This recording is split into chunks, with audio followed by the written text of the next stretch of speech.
Hello les réseaux, hello les amis, j'espère que vous allez bien en ce jeudi soir.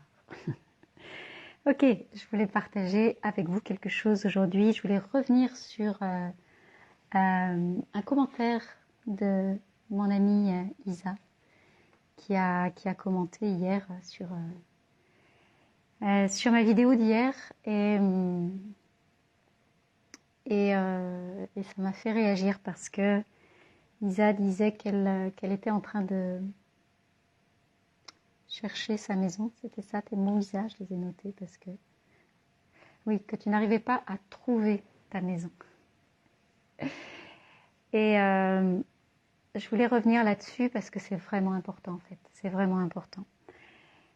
Quand on est dans cette quête-là, dans l'intention de trouver quelque chose, une maison ou autre chose, en fait, vous mettez là-dessus une énergie de manque. C'est-à-dire, c'est comme si il y a de la rareté.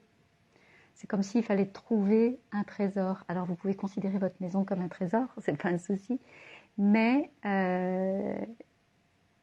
quand derrière ces mots-là, le fait de chercher, de trouver, regardez quelle est l'énergie que vous mettez là-dedans. Parce que s'il y a l'énergie du jeu, genre l'idée de partir en quête ou en exploration et que c'est quelque chose qui est léger, c'est quelque chose qui est ludique, c'est ok, on peut tout à fait utiliser ce vocabulaire, mais regardez en général, quand vous utilisez ces mots-là, c'est que vous êtes dans une énergie qui ferme. Vous êtes dans une énergie du manque, vous êtes dans une énergie de la rareté et vous êtes dans une énergie de quelque chose de laborieux, de quelque chose de difficile, de quelque chose de compliqué. Comme s'il fallait, comment on dit, c'est trouver une aiguille dans une botte de foin. Voilà.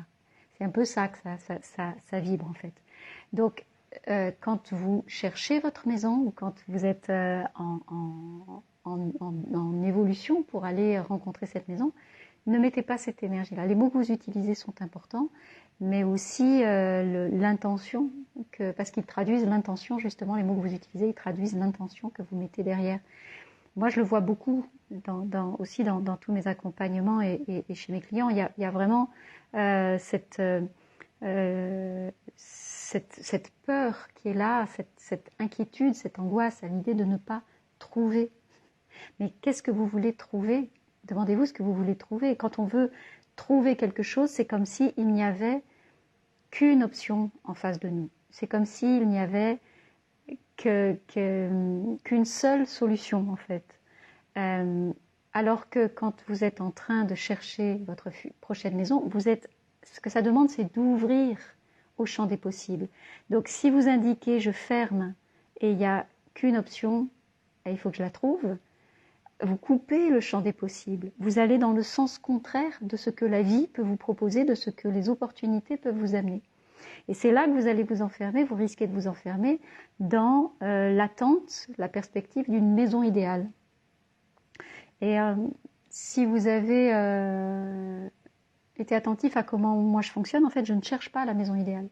Je ne cherche pas la maison idéale. Peut-être que je l'ai quelque part à l'intérieur de moi, ma maison idéale. C'est autre chose, c'est une autre histoire. Mais là, aujourd'hui, ce que je cherche, c'est pas une maison idéale, c'est pas ma maison idéale, c'est pas la maison idéale. C'est la maison qui va être au service de mon projet de vie. Donc, elle peut prendre plein de formes différentes. Elle peut prendre plein de formes différentes. Donc, si vous êtes en train de chercher pour vouloir trouver la maison, l'unique, il y a des chances que ce soit laborieux d'abord, mais qu'il y ait de la frustration aussi à la clé. Donc il y a vraiment cette attention-là que je vous invite à avoir, d'une part d'être pas unidirectionnel, et donc de vous départir de cette vision, de cette attente de la maison idéale. En fait, la maison que vous allez trouver, c'est pas une fin en soi. Si vous cherchez la maison idéale, c'est comme si c'était une destination finale.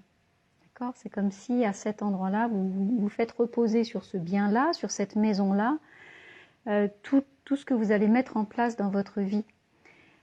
Alors que la maison que vous allez rencontrer, c'est une partenaire, c'est une complice de ce que vous allez implémenter dans votre vie. Mais encore une fois, si vous faites le parallèle avec une rencontre amoureuse, si vous partez en quête de votre nouveau compagnon ou de votre nouvelle compagne en cherchant l'homme ou la femme idéale, je vous souhaite bien du courage.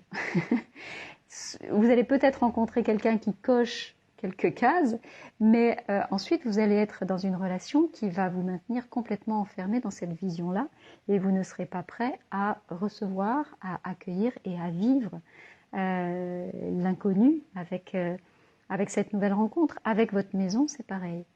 Si vous êtes focus sur une maison idéale, vous allez avoir un mal fou à la trouver et pour peu que vous la trouviez, vous risquez de déchanter derrière parce que vous aurez tellement peur de perdre ou que ça ne tienne pas la route sur la durée, etc., que vous allez mettre de la crispation là où au contraire, il y a besoin d'ouvrir. Et il y a une autre chose aussi sur laquelle j'interpelle, parce que ça je le vois beaucoup dans mes derniers accompagnements, il y a cette quête de vouloir être propriétaire à tout prix. Coucou Guy. De vouloir être propriétaire à tout prix, comme si quand effectivement je cherche la maison à acheter ou j'ai du mal à trouver le bien que je veux acheter. Parfois, il y a besoin de passer par des choses qui sont peut-être plus douces, mais là aussi c'est une vision qui peut être enfermante. Je veux absolument que ce soit dans ce cadre-là. Ouvrez, ouvrez, ouvrez. Laissez la vie vous proposer des choses. Ne soyez pas dans une énergie de fermeture et unidirectionnelle, parce qu'encore une fois, vous vous coupez les jambes. C'est marrant, c'est comme si... enfin, c'est marrant, tout est relatif, mais c'est comme si vraiment vous vous empêchiez d'avancer, vous vous empêchiez de recevoir, vous vous empêchiez d'accueillir tout. Quelle que soit la maison que vous allez rencontrer, ça va être une opportunité. Ça va être une rencontre, vous allez co-créer, co-construire avec elle. Donc, ouvrez le champ des possibles et puis bougez vos lignes, voilà. Mais ne soyez pas dans cette recherche, voilà, pour trouver quelque chose. S'il y avait quelque chose à trouver, on le saurait. Mais non, vraiment, voilà. Posez-moi vos questions sous cette vidéo si vous sentez qu'il y a besoin de creuser encore cette question-là, si c'est pas clair pour vous, et si je peux vous apporter de la valeur encore sur ce sujet. N'hésitez pas vraiment à poser vos questions. Et puis si vous voulez aussi aller découvrir votre maison actuelle ou future sous un nouveau jour avec de nouvelles perspectives, je vous rappelle que vous pouvez rejoindre aussi l'événement Maison Magique qui commence lundi maintenant. Voilà, c'est très bientôt, c'est dans 3-4 jours, je ne sais pas. Moi, je suis en plein préparatif et ça va être juste intense. Vous êtes déjà plusieurs centaines à être inscrits. Je vous attends. Donc, on va parler que de ça pendant toute la semaine. Je vous embrasse, mes amis.